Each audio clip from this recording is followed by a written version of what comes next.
Welcome to the Next Level Life podcast with Christine Corcoran. This podcast is made for the powerhouse businesswomen who are ready to ignite their fullest potential. This is where we will dive deep into the mindset breakthroughs and sprinkle in some kick up the butt motivation so you can scale your business with confidence and clarity. Whether you're craving more income, impact, or inspiration, this podcast will be your ultimate resource for all things next level. Listen in as we have authentic conversations with game-changing female entrepreneurs as we reveal the secrets of what it takes to rise and thrive. So go ahead, ignite your inner fire, and let's get you taking massive aligned action. Are you ready to elevate? Let's go. Hey, welcome back to the podcast. Thank you so much for tuning in. I have a new 3-day accelerator happening in November, the 12th to the 14th of November. If you've been oscillating between, say, like $2,000 or $3,000, $5,000 a month, and you really want to hit 10K months this year, then it's time to put a game plan in place.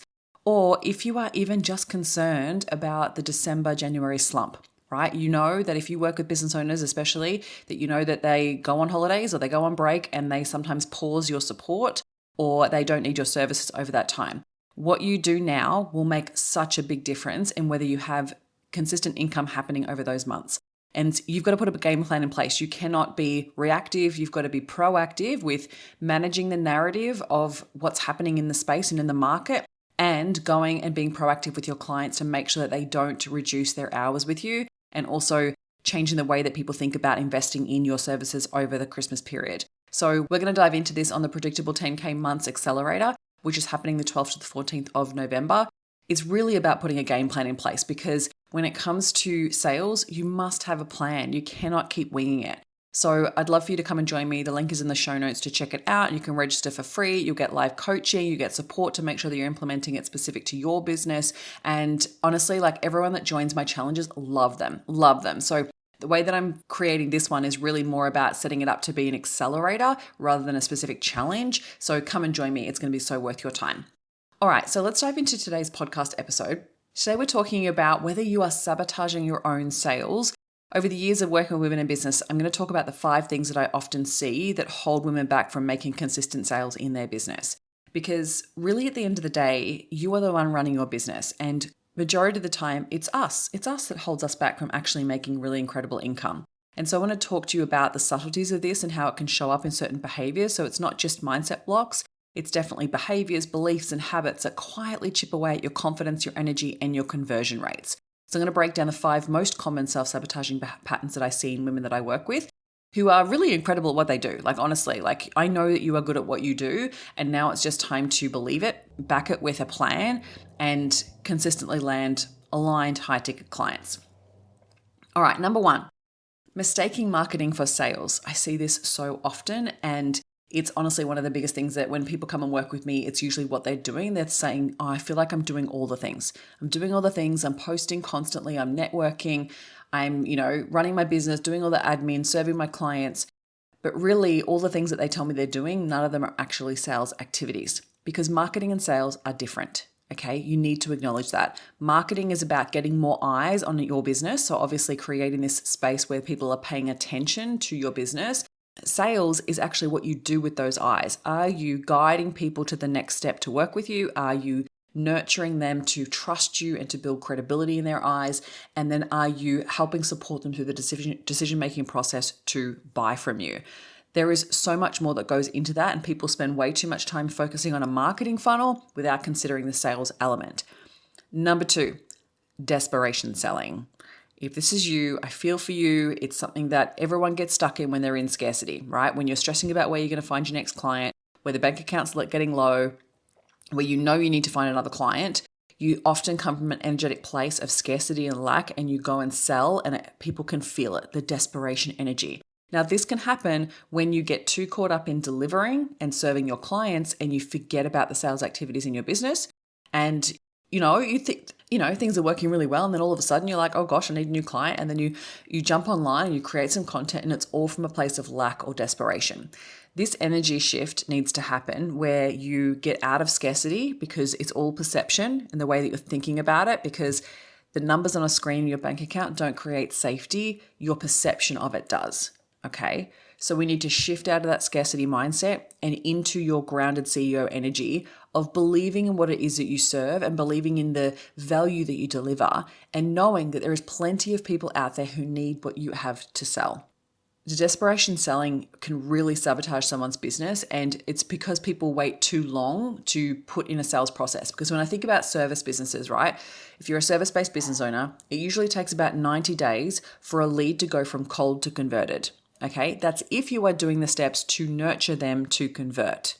Okay, I just got to highlight that because some people go, oh, but I've been marketing for 90 days and nothing's happening. Yeah, because you're not doing any type of conversion content, you're not nurturing them, you're not building trust in their eyes, and you're not nurturing the decision to buy. So knowing that it takes about 90 days to convert, sometimes we forget the first 60 days because you're busy in your business doing all the things that keep you busy and serving your clients. And then you try to smash all of that last, the attraction, nurture, and convert in that last month, and the feeling of desperation can come through. So you've got to get out of that energy first and get back into building consistent habits in your business that will serve the growth of it. Number 3, avoiding objections. As we're talking about the sales process, right? So you're nurturing people to trust you and to build credibility in their eyes and to nurture them through the decision-making process to buy, to get ready to make that investment. Part of that is understanding what the objections are that your ideal clients have. If you don't know what the objections are to buying your specific service, it's time to find out what they are. Like, you need to uncover those. Now, sometimes people always go to, oh, it's because of money, or they don't have the time. They are surface level objections, okay? So normally the main 3 common objections are time, money, and ability. Now, it's important that you understand those objections so you can overcome them in your content, overcome them in utilizing case studies or testimonials in order to communicate how you've overcome those objections. And once you know those objections, but then go one step deeper and uncover the next tier of objections, truly aligned to your ideal client. So then it's not just surface level. You're able to utilize that as part of your conversion process, right?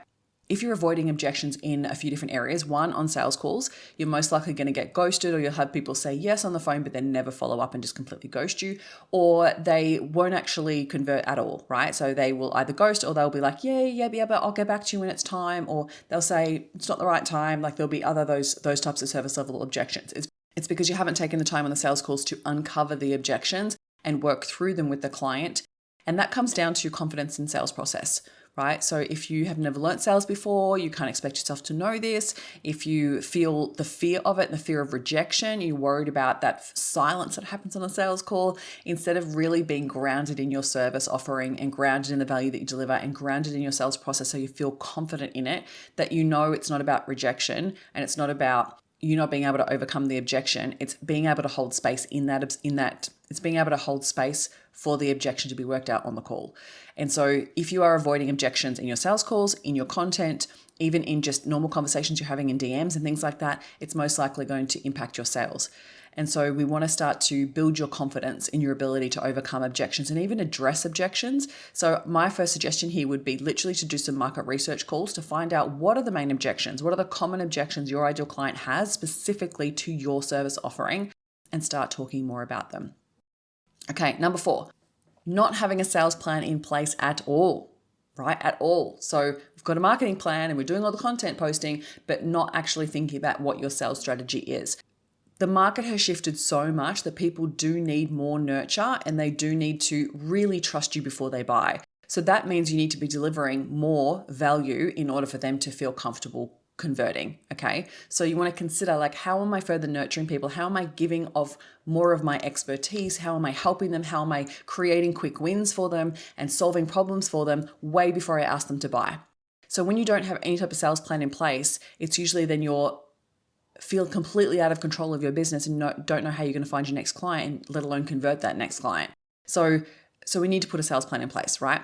It is the most biggest killer when it comes to your income in your business. And as part of that sales plan, you need to follow up. If you're not following up it's also part of your sales strategy, then you're most likely leaving a hell of a lot of money on the table, because we need to remember that in this day and age, sales don't happen in one conversation. They happen in multiple conversations, and they're in conversations over whether it's DMs, emails, whatever your nurture sequence is. We need to make sure that we're holding space for someone to take the time to think about investing, and making sure that you're touching on overcoming those objections and moving them to see the value of working with you and communicating your value effectively, and having a follow-up process is part of that, because you need to show how much you care.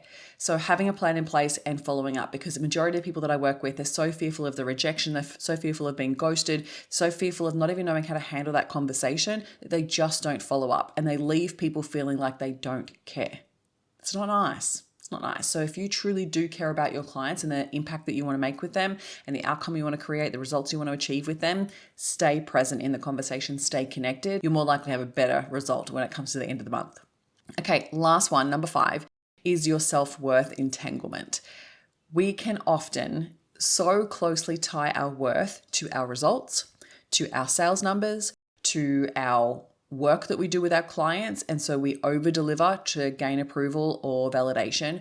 We discount because we don't believe what we're charging is actually worth what we're charging. And we play small by doubting our own worth. So when you think about you earning more, charging more, it all comes down to your self-worth and the connection that you have to it. Because often what we do is we see our value based on our worth instead of seeing the value based on the offer. And so we want to disconnect our self-worth from our offer and from our business so we can see it as a separate entity. Your offer, your service, delivers incredible value on its own, right? Yes, you are the one that delivers the value. You're the one that takes the actions and does the things, right? But really on its own, it does deliver value, and you've got to start seeing the value of that from the eyes of your customer, not from your eyes. We get so caught up in just believing that, I shouldn't charge more because it's easy for me or it comes naturally to me. No, you have studied on it, you've learnt, you've educated yourself, you've practiced it. Like, there are a certain level of skill sets that you've developed that allows you to do it faster or allows you to do it in a certain way that creates a certain outcome. You've got to own that. You've absolutely got to own that. So if you feel like you've been stuck at a sales plateau, or you feel like you are just so annoyed with how your sales are just inconsistent, or you feel like you just want to push it to the next level, I want you to look at these 5 things, right? Are you marketing versus selling? Are you selling from a desperation energy? Are you avoiding objections altogether? Are you not following up? Do you have a sales plan in place? Do you have anything in place in order to convert your clients? Do you have a sales system? Because again, in this day and age, it's so important to have other ways for people to show interest in what it is that you're doing. So you're not trying to sell to the masses from a perspective of sell to everyone, rather than selling to invested and interested people. And lastly, your self-worth. Do you feel like it's really entangled in what it is that you're offering? If any of these are showing up for you, I'd love for you to come and join me for the Predictable 10K Months Accelerator. It's going to be so worth your time. We're going to dive into all of these and so much more and help build out your game plan so you can hit 10K months. I'm a big believer everyone should be earning 10K months in their business, because anything less than that, it's not worth you spending all this time and energy building a business. You may as well go back to a corporate job or a job and get paid the same, right? Because by the time you remove all the taxes and all the expenses, you're not really left with much. So I want you to consider, like, if you feel like, even if I'm saying that, like 10K months feels so out of reach or feels like, I shouldn't want that, that's your first block, right? You should want that. And it's okay for you to want that.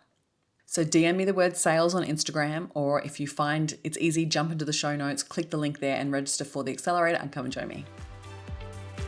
Thank you for listening, and if you found any value out of this episode, make sure you hit the follow button so you get access to the episodes as soon as they are live, and make sure you come hang out with me on Instagram. You can find me at @ChristineCorcoran_coach. Have an incredible week.